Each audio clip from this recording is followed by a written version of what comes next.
¿Qué significa regenerativa y qué significa degenerativa? Uno, mi médula ósea produce hemácias y la no proliferativa o no regenerativa, mi médula ósea no está produciendo suficientemente lo que serían las hemácias, ¿sí? Entre las causas más frecuentes de arregenerativa dije que son las carenciales, por eso está ahí déficit de hierro, cobalamina, folato, aplásica y mielodisplásico, que también son más raros, pero sí existen, ¿no? Sí. Según la morfología, sí, repitiendo ya la clase pasada, anemia microcítica, hipocrómica, o si es macrocítica, depende totalmente de lo que sería la morfología, depende del volumen corpuscular medio y de la hemoglobina corpuscular media, ¿sí? Entonces vamos a estar tocando lo que serían las macrocíticas, hemácias grandes, entre ellos déficit de vitamina B12, ácido fólico, lo que más se destaca, ¿sí? Bueno, vamos a entrar en el grupo. La anemia megaloblástica es una de las causantes también de la A regenerativa y dentro de ello está la déficit de B12 y ácido fólico, y van a ver bastante, ¿verdad? Déficit de ácido fólico, vitamina B9 también. ¿Por qué? ¿Qué tiene que ver el B12 y el ácido fólico? O sea, la pregunta, ¿qué tiene que ver la B12 y ácido fólico? Bueno, antes de eso voy a entrar en las causas de las anemias megaloblásticas. Si yo digo que es carencial, ¿cuál es la principal causa entonces de mi déficit?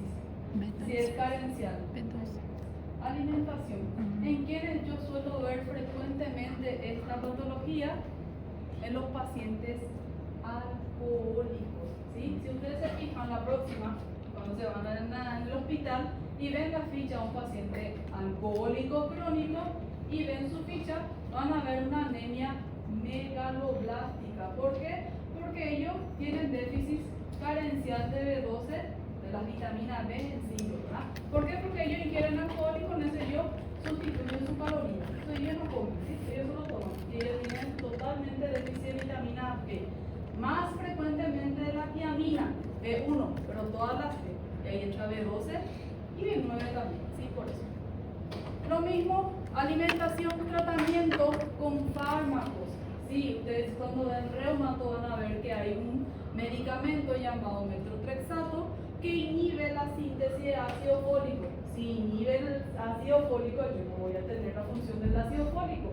Así que yo puedo tener anemia megaloblástica. Por eso siempre cuando se le da el metotrexato, se le tiene que dar el ácido fólico de una forma activa, ¿sí? Algunas leucemias sí también puede estar asociado y tratamientos con algunas síntesis de la DNA, ¿sí? Algunas de esos fármacos. Acá les puse así mismo de lo que sería el libro de barreras, ¿sí? La clasificación más frecuente en nuestro medio, por ejemplo, déficit de vitamina B12 nutricional, mala absorción, sí. Si yo tengo una patología gastrointestinal, lo mismo que la anemia ferropénica, yo no voy a absorber mi ácido fólico, tampoco mi vitamina B12. ¿Puedo tener? Sí, puedo tener. Doctora, ¿solo va a tener ácido fólico de B12? ¿No puede tener ácido fólico de anemia ferropénica también? Puedo tenerlo totalmente, ¿sí? Así que, carencial, mala absorción, en ancianos, sí, ¿por qué te pongo ahí en rojo de los ancianos? ¿Qué hacen cuando acá ustedes tienen abuelito, cuando ya acá es abuelo, qué no hacen como ancianos? No quieren comer, ¿verdad? Cada vez ya no quieren tomar agua, se deshidratan, no quieren alimentarse y también carencia, ¿sí? Son otros. Ácido fólico, casi lo mismo, pero ahí entra también lo que sería el alcoholismo, ¿sí? Pero son muchísimas causas que pueden alterar lo que sería la vitamina B12 y el ácido fólico. Bueno, acá más o menos le pongo en qué alimentos, si digo que es carencia la principal causa, cuáles son algunos nutrientes que tienen vitamina B12 y vitamina B9, porque al final ustedes le van a tener que suplementar a sus pacientes, ¿verdad? Señora, tiene que comer un poco más de verdura, quién sabe, carne roja, ¿verdad? Depende de lo que sea. Entonces, ¿cuáles son los alimentos que más tienen B12 y ácido fólico y B9? Muy bien. frecuentes.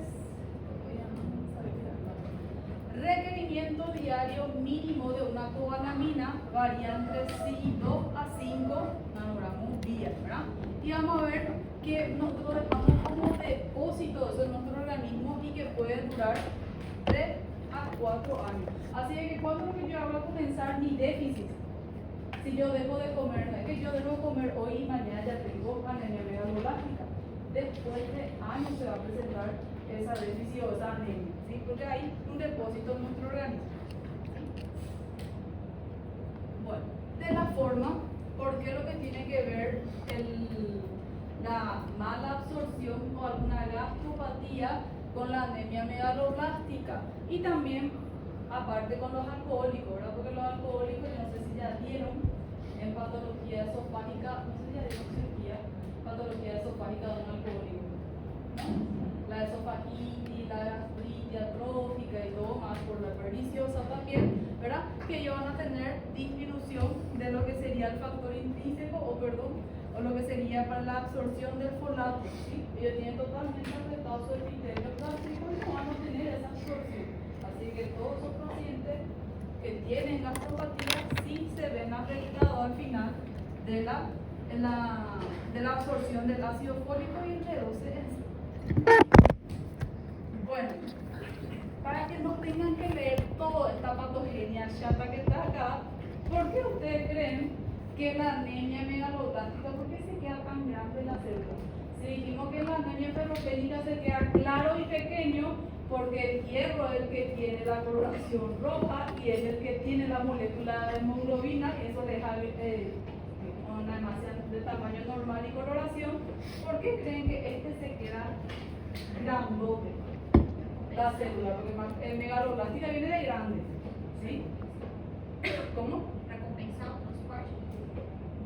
Lo que hace es, lo que tiene que ver realmente la vitamina B12 más, también el ácido fólico, ellos tienen que ver con la síntesis de DNA de las hemácias, ¿sí? ¿Qué hace? B12 convierte la homocisteína en metionina, que es la forma que va a hacer la división celular.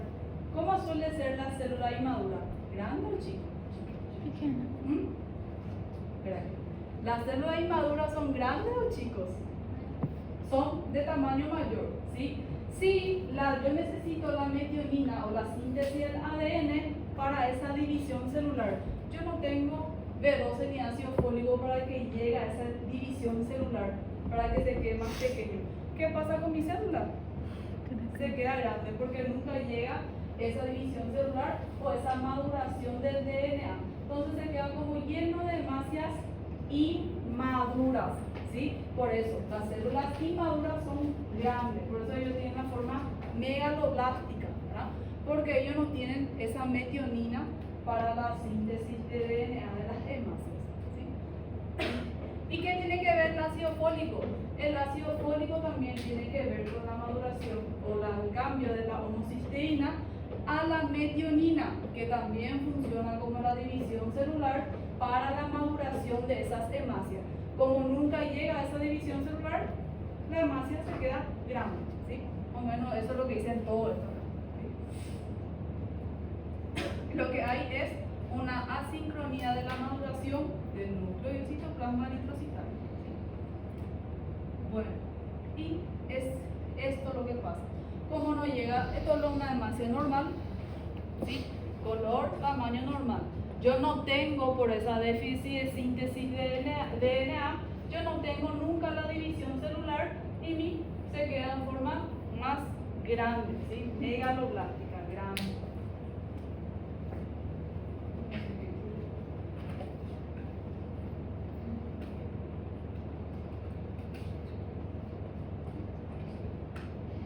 Lo mismo, más o menos lo que yo le dije, le simplifiqué nomás de la síntesis de ADN, ¿sí? Yo le iba a pasarle, no se preocupe, para que puedan leer, no le iba a contarle, darle el examen, ¿sí? Para que sepan. Lo mismo, que no hay la división celular y no hay eritropoyesis ineficaz, lo que ocurre en ese caso. Okay, pasando. Causas, lo mismo. Si yo digo causa anemia perniciosa, ya dije carencia, entre ellos la anemia perniciosa, que es una forma de una gastropatía que podemos ver, ¿sí? ¿Qué es la anemia perniciosa? Yo creo que en campo van a volver a dar, pero es una gastropatía trófica de los epitelios gástricos y suele ser autoinmune, ¿sí? ¿Qué pasa si yo tengo una alteración del epitelio por una enfermedad autoinmune?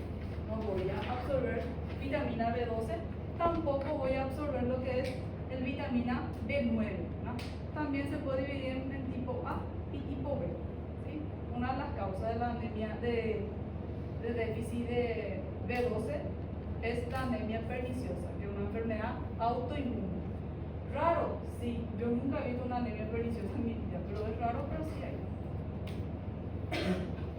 Más o menos se definió como ausencia del factor intrínseco a consecuencia de la atrofia gástrica por la agresión del epitelio gástrico, ¿verdad?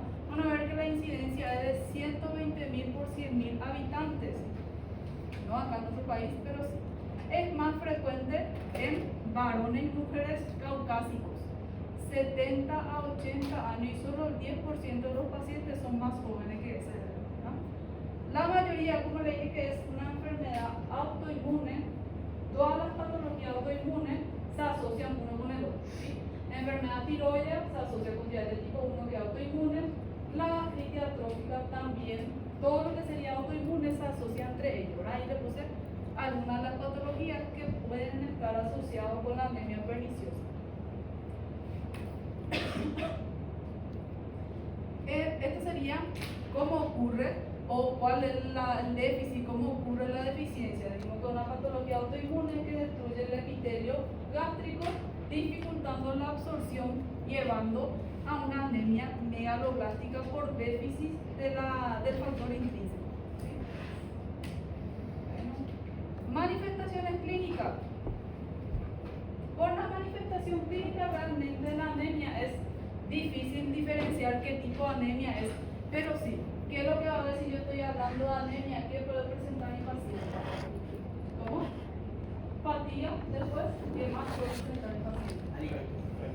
Palidez, fraqueza, ¿qué más? Falta de aire en algunos casos, sí, súper bien. Entonces esos son los síntomas de un paciente que puede tener anemia.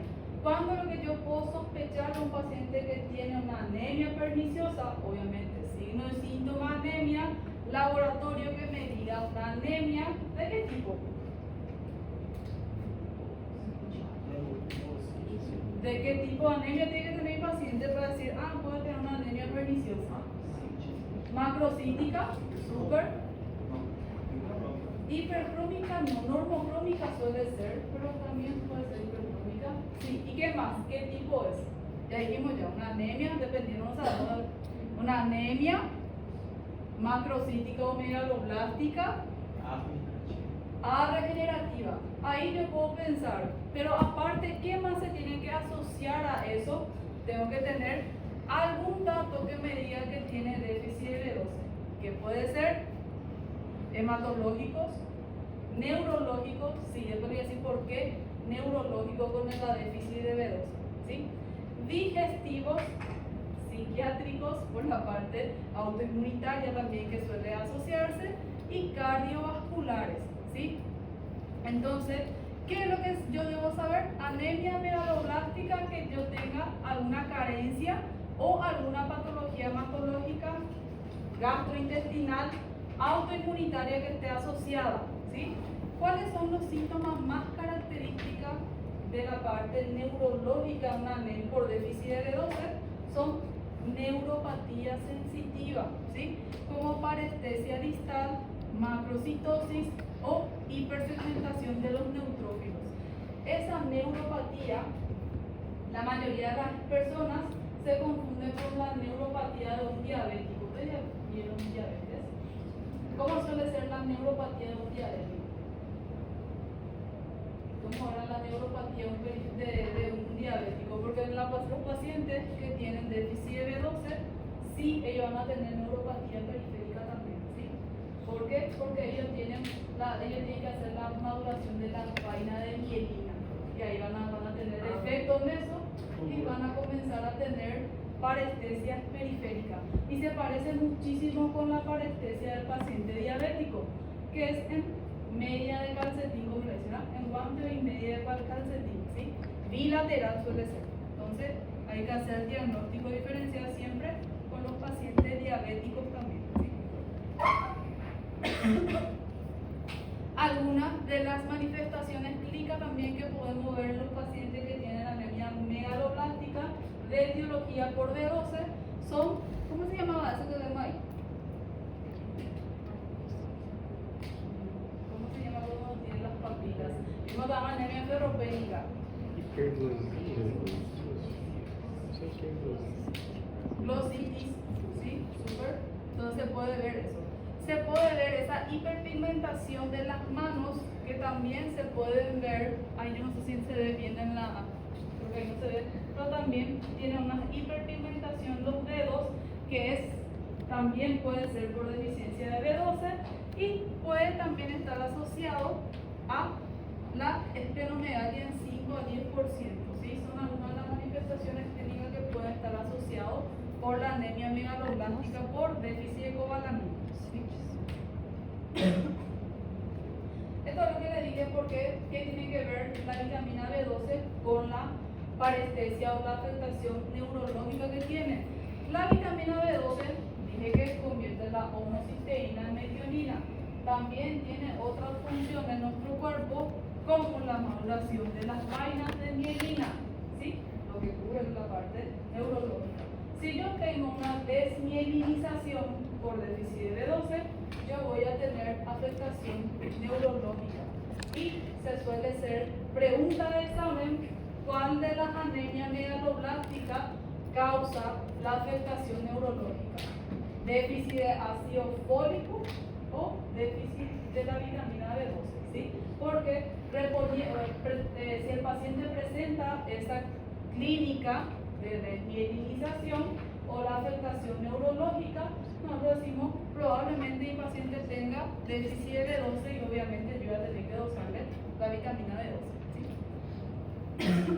Y le dije que está asociado muchísimo, aparte de la parestesia, pues el paciente puede tener depresión, Alzheimer, ¿verdad? Hemiparesia, reducción de la visión o enfermedades cardiovasculares asociadas a la deficiencia de vitamina B12. ¿Verdad? Por eso es tan importante la vitamina B12. Y hoy en día vemos que mucha gente se hace reposición de vitamina B12. Ahora todo el mundo toma vitaminas, se hace su terapia de B12. No está mal si es que está en carencia, porque te puede dar otras afectaciones peores. ¿Sí? Bueno, la fisiopatología, lo mismo que ya le dije, ¿verdad? Le dijimos que el B12, ¿verdad? Lo que convierte la metionina para la producción de la vaina de mielina, lo que necesita para la síntesis. Sin eso, vamos a llegar a una desmielinización. ¿Sí? También lo mismo que ya le dije, la conversión de la homocisteína en metionina, ¿verdad? Y que tiene que ver la cobalamina y el vitamina B9 o ácido fólico con la metionina, es que también él transforma en la forma activa, que es el ácido fólico o el metilfolato, ¿verdad? También.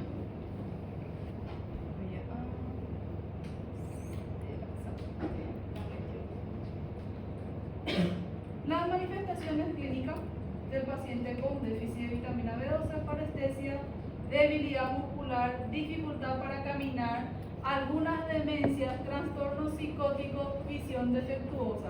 Que, recuérdense, esa parestesia suele ser bilateral y no unilateral. Si el paciente presenta dificultad para caminar y una hemiparesia solo un lado, yo pienso otra cosa. ¿Sí? Una vez, ¿verdad? Lo primero que pensamos cuando el paciente nos mueve una media red es un ACV, pero suele ser bilateral.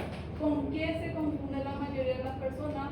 Por afectación neurológica por diabetes. No está mal, así que ustedes tienen que descartar diabetes mellitus también en estos pacientes porque es muy frecuente, ¿verdad? Y se pierde la propiocepción de la sensación de la vibración, igualito que diabetes mellitus. Para si ustedes se recuerdan del día pasado que se hace, ellos pierden principalmente la sensación vibratoria, después táctil, ¿verdad? Y así diciendo. ¿Sí? gástrica con espasticidad también puede presentar en los casos más graves. Muy bien. Esto es más o menos lo que se puede ver el paciente, los signos que se pueden ver en los pacientes que tienen la déficit neurológica por afectación de lo que sería déficit de B2, ¿sí? Se puede quedar el codo flexionado, el pulgar también, el puño duro, alguna flacidez también puede presentar el paciente y tiene el desequilibrio como ustedes ven ahí en la imagen, ¿sí?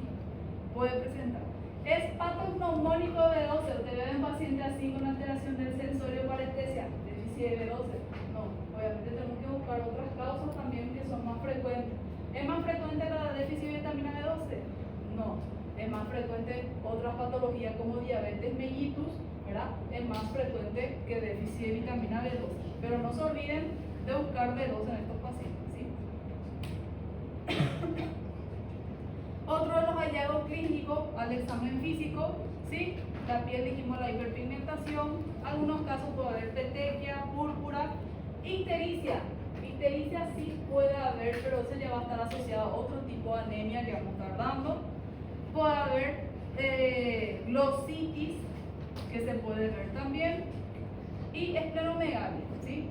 La esplenomegalia también no es tan frecuente de anemia por déficit de B12, es más frecuente en otra patología de anemia, ¿sí? No en este caso. Bueno, en nuestro medio es muy frecuente la mala digestión de los alimentos. Ojo, ¿por qué? Porque yo siempre veo médicos que le mandan omeprazol para toda la vida.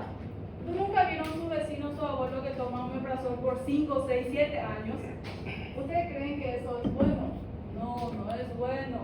Eso disminuye lo que sería la secreción gástrica y esa secreción gástrica nos ayuda para absorber algunos nutrientes, entre ellos la vitamina que estamos hablando.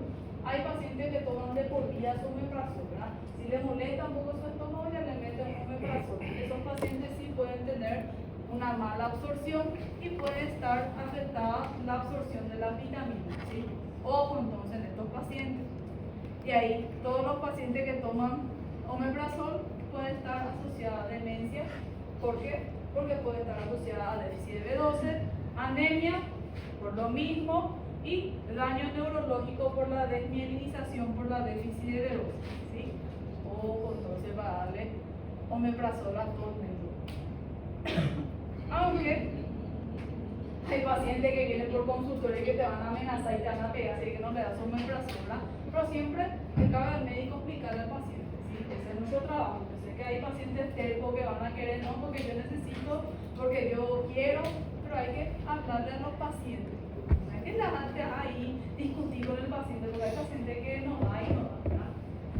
Justamente ahora yo salí del hospital, había un señor, un pie diabético para que ustedes vean. El señor ya fue nuestro paciente hace un mes y yo digo, en este caso no hay nada que hacer porque a veces corre, ya escapa a nuestras manos. El señor tenía que amputarse el dedo, el hallux, está negro, tenía un pie negro así cargo. Bueno, ese señor tiene su hallux tenía negro, ¿verdad? Él pidió su retiro voluntario porque él se negó a la amputación.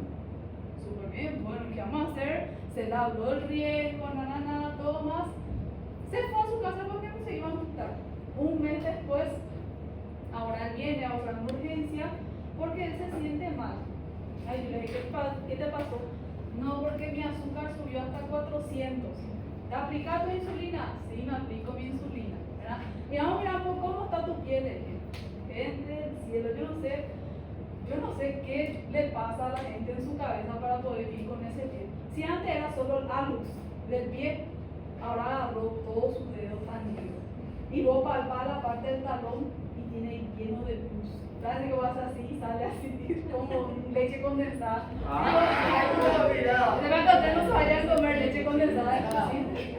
Gente, yo digo, no sé, te tiene que faltar, no sé qué le puede pasar al señor la cabeza para poder vivir así. Señor, lo que era un dedo, ahora tenés que hacer una transmetatarsiana, ¿verdad? No, yo me iría a morir a mi casa. Así me dijo, yo me voy a ir a morir a mi casa si me van a amputar. Pero señor, ¿vos ya viste tu piel? Le dije, sí, veo. ¿Cómo ve cómo está? Le dije, sí veo, pero no me voy a amputar. Toma. ¿Y qué le hace? Bueno, puedo decidir por tu cuerpo, ¿verdad? Pero obviamente como médicos tenemos que hablarle siempre del riesgo, ¿verdad? Del riesgo y hacerle siempre firmar al paciente, ¿sí? Siempre. Y, no, eso no lo Cadê os pasó. peixes na história? No, se fue en su casa. Se fue en su casa, se fue en su casa, no se va a operar. No va, se va a quedar así. Muy bien. Entonces, siempre hay que hablar al paciente que a veces, por más que no parece oficial, no parece que va a causar daño, el omeprazol también sí puede causar daño a largo plazo. ¿Sí? Bueno, ¿cómo yo voy a hacer diagnóstico a un paciente? Lo que sería, en esta parte sería de la anemia perniciosa. Anemia perniciosa decimos que es una gastropatía de etiología autoinmune. Si yo quiero saber una patología autoinmune, ¿qué yo tengo que buscar? Tengo que dosar anticuerpos, ¿sí? Así de fácil. Entonces, si es que yo tengo un paciente que tiene anemia megaloblástica, ¿sí?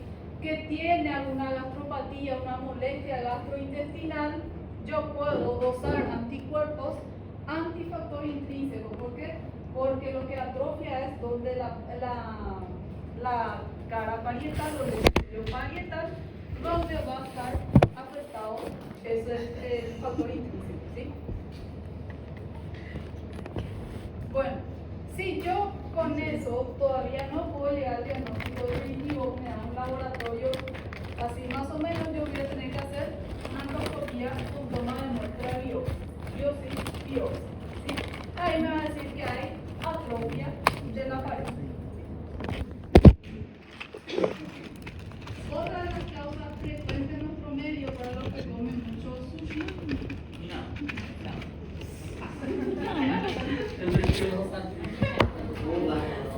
Sí, la tenia del pescado, ahora como ustedes van a conocer, el divino botulium, ¿verdad?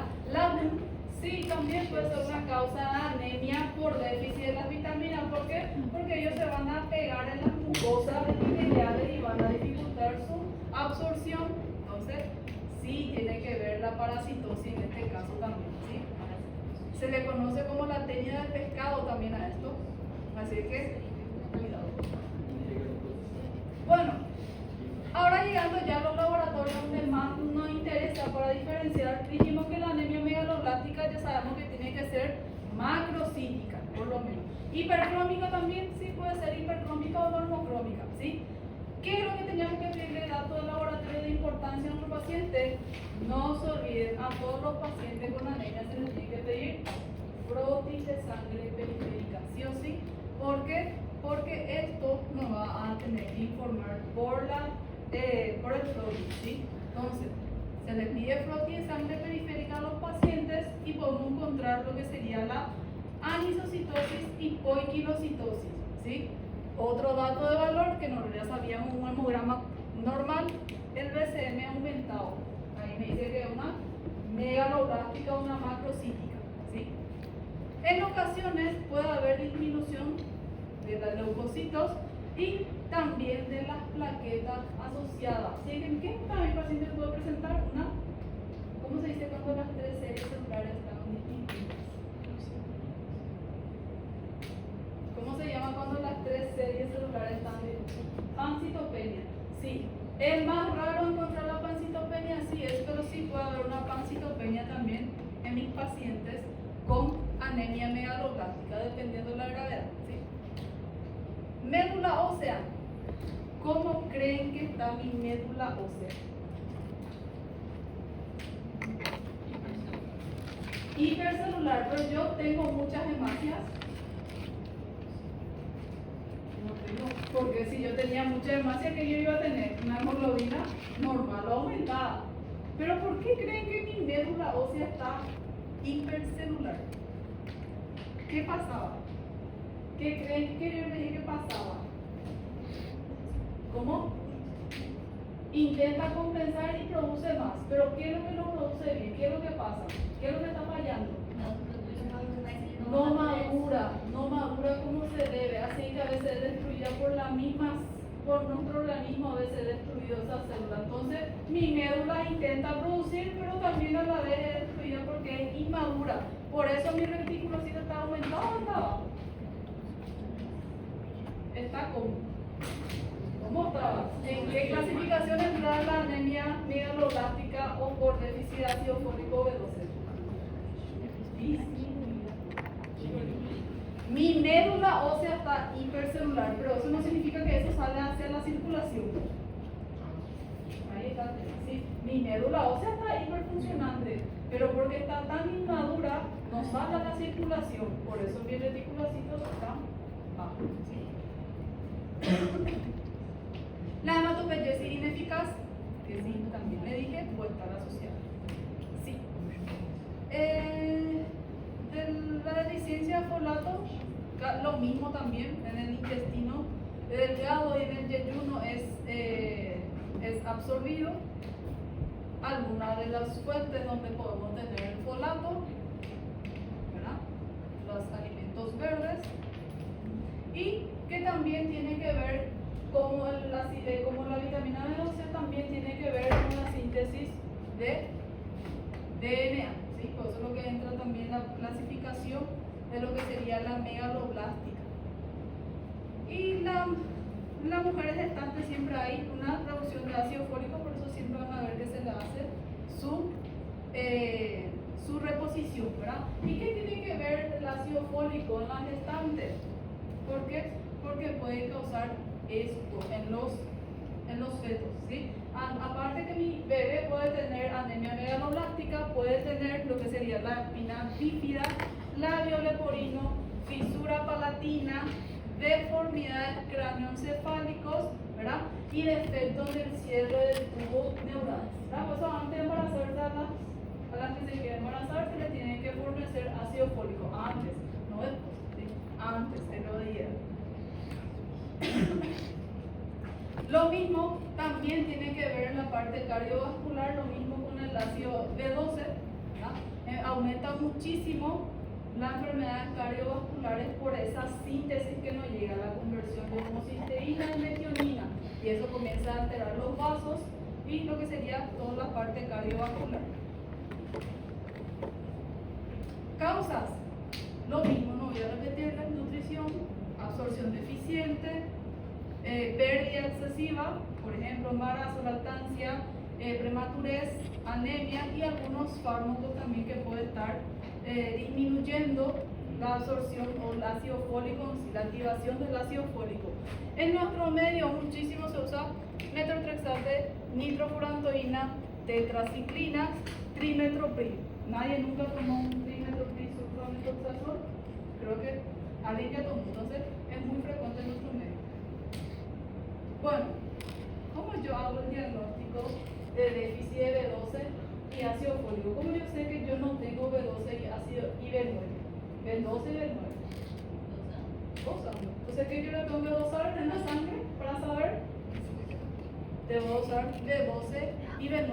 Mi pregunta es: ¿a quiénes le van a dosar B12 y B9? Porque al diagnóstico fácil, dosarle B12 y B9. ¿A quiénes le van a dosar B12 y B9?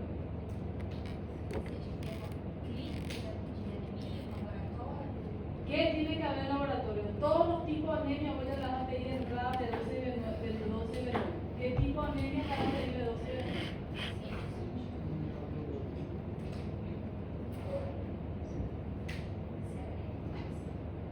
¿A quién le van a pedir?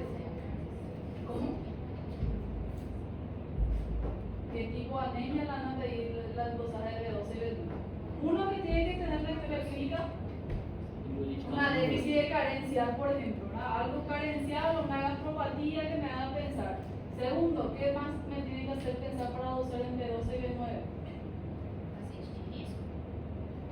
¿Qué riesgo? Súper, está bien. Después, ¿qué más? ¿A quién es otro obligado dosarle de 12 y de 9? ¿Cómo? Veganos van a comer mucho vegetales. Lo que no van a comer es carne, ¿verdad? ¿Para quiénes? ¿A quiénes más le van a buscar de 12? o B9. ¿Ah? Bariátricos, dependiendo de su cirugía bariátrica, sí, porque cuando se hace la gastrectomía van a disminuir la absorción, sí. Después, ¿a quiénes más le van a usar? Embarazada puede ser, sí. Historia de gastritis, alcohólico, súper bien. Si yo tengo neuropatía, ¿qué van a hacer? Primero yo hago descarto y después viendo B12, no de entrada B12, ¿sí? Entonces todos son pacientes y pacientes que tienen anemia megaloblástica, ¿sí?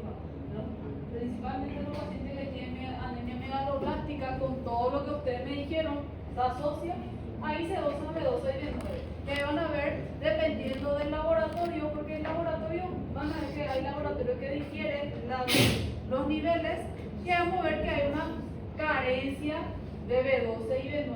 ¿Qué vamos a hacer si es que tengo carencia de B12 y B9? Voy a tener que reponer. ¿Sí? Así de simple, nada no es difícil. ¿Cómo vamos a reponer? El B12 se hace intramuscular por 3 a 5 días.